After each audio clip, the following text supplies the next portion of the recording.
Hi there, thanks for clicking on our video. If you are here because you have implemented sales compensation plans and want to know if they are working, then you're in the right place. There are three goals or three objectives that should be satisfied when comp plans are successful. This is vital for any business because if you don't know what a successful sales compensation program looks like, then how do you know if they are working or not? So let's get into it.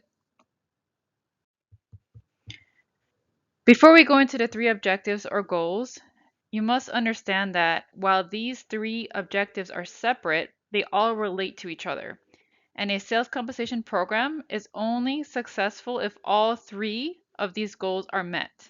Meaning, if you only achieve two out of the three goals, then your sales compensation program is not as effective as it should be.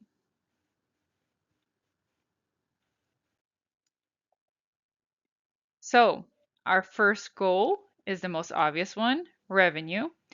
Every company will know if their revenue objectives are being met well before the end of the plan year, because this is usually tracked by both revenue operations, finance, and in general, all leaders, right? Now, if revenue targets are not being met, then this is your first red flag as it relates to sales comp. Revenue is a very high level goal, and revenue objectives may not be met for various other reasons, not just sales comp. But if it is not met, the sales compensation program should be one of those items that are evaluated. So if your revenue goal is not being met, then you want to go a bit deeper and look at the sales team performance. See how many people are achieving quota. The standard distribution is that 60 to 70% of the sales team should be at or above quota. With this distribution, you should be achieving revenue goals because top performers cover the gap for the lower performers. In general, this is how companies forecast commission expense when they assume a certain distribution and factor that into their cost model. Another big reason why revenue goals are not accomplished is what we call design factors here at Sales Comp Academy. For the revenue goals to be accomplished, your design factors have to be set up correctly. These are the items that are not part of the actual design of sales incentive plans, but can make or break your plans. When you're creating sales compensation plans, you start with your business objectives. You determine your sales channels, your strategy. You set up your sales organization and establish the sales process. All of these items just mentioned are what we call design factors. In the sales process, you determine what roles are needed to complete a sale and to maintain customers. If the compensation plan is based on roles that are not well defined because your design factors are off, then your plans will not be effective and will not enable the sales team to drive revenue goals. A successful sales compensation program that drives revenue is the result of a well executed sales strategy, properly set up sales organization, and well defined roles.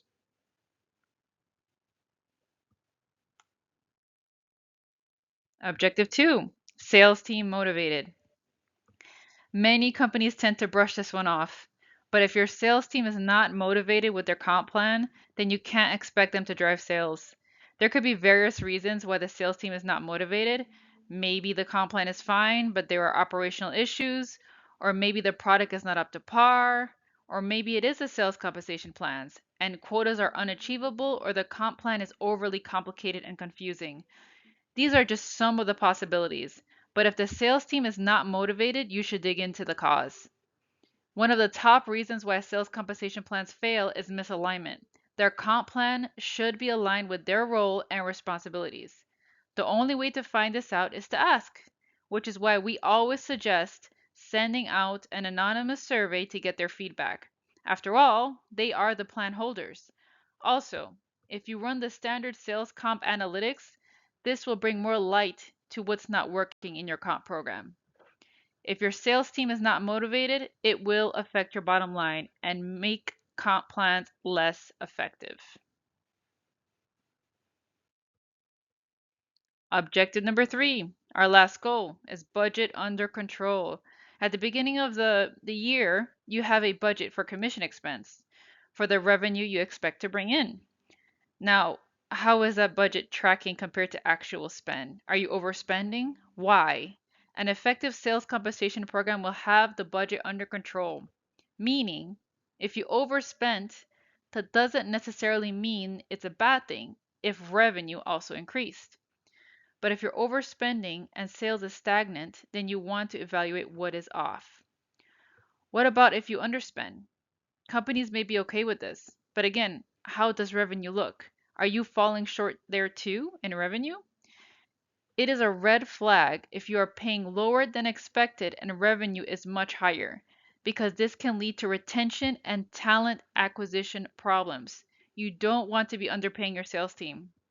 They should be paid in accordance with your compensation philosophy and the market, and according to their performance and efforts.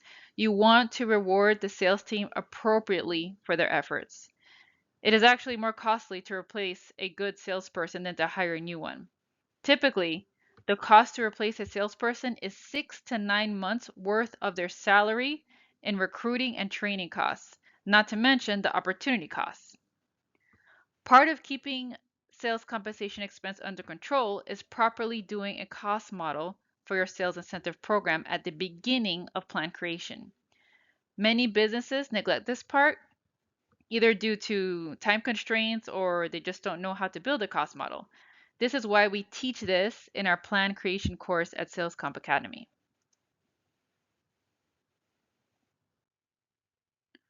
So, as we mentioned in the beginning, we have these three goals, but all of them have to be checked off for an effective comp program. We went over revenue goals, sales team motivation, and budgets. I mentioned that these three items relate to each other, and you may have noticed that by now. But basically, when you're looking at sales comp, you don't just want to look at revenue alone. You want to look at commission expense or budget. If you're paying more in sales commission expense and revenue is higher, that's okay. You want sales to go over quota. But you may be thinking, how much higher should revenue be compared to commission expense? Good question. This is where CCOS comes in. This is a standard sales compensation metric that shows you how much you have been paying per dollar of revenue.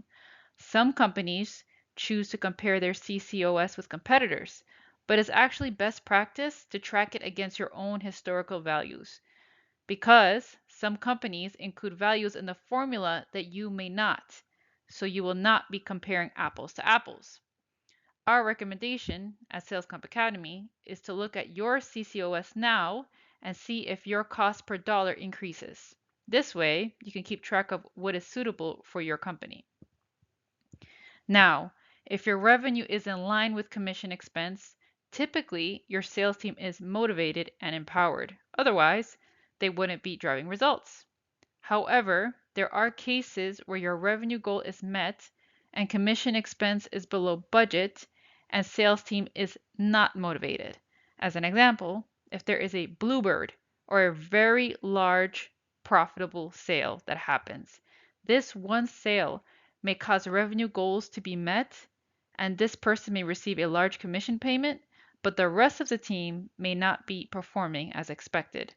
This is why these three high-level goals are just a start when assessing a sales compensation program. You always want to run standard sales comp analysis, which looks more granular at performance. Now, let's say you don't have all of these three goals checked off. What can you do? Well, we can help you figure out what's the problem.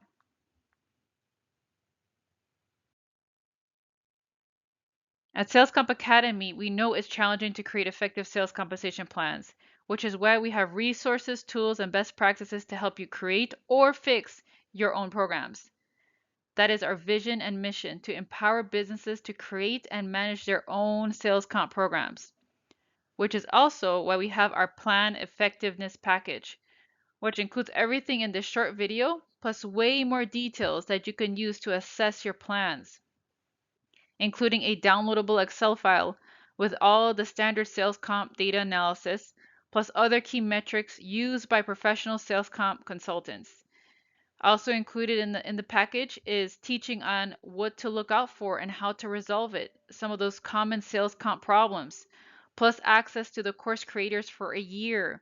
So you're not stuck with an AI bot when you have questions, but the people who actually created the course.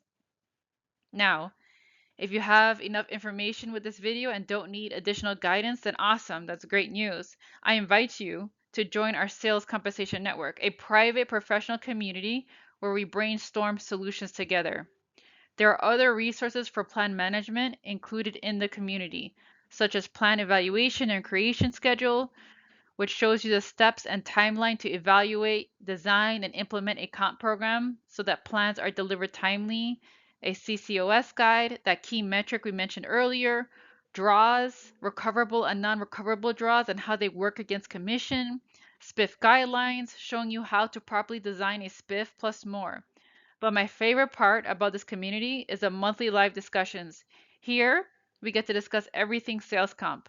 Also, the topic discussed each month can be upvoted so that we discuss what everyone has on their mind. Plus, you're able to submit topics too that can be upvoted. And lastly, we have free resources at our website. All the free resources are included in our community. You can come and check us out at salescompacademy.com. Also, you can get the CCOS guide for free via the link in the description of this video, or you could go on over to salescompacademy.com, the link at the bottom in blue, and get it there. Thank you for watching this video until now. I hope you found this information helpful. If you have any questions, please feel free to reach out to us at the email address displayed, info@salescompacademy.com, or visit us at salescompacademy.com.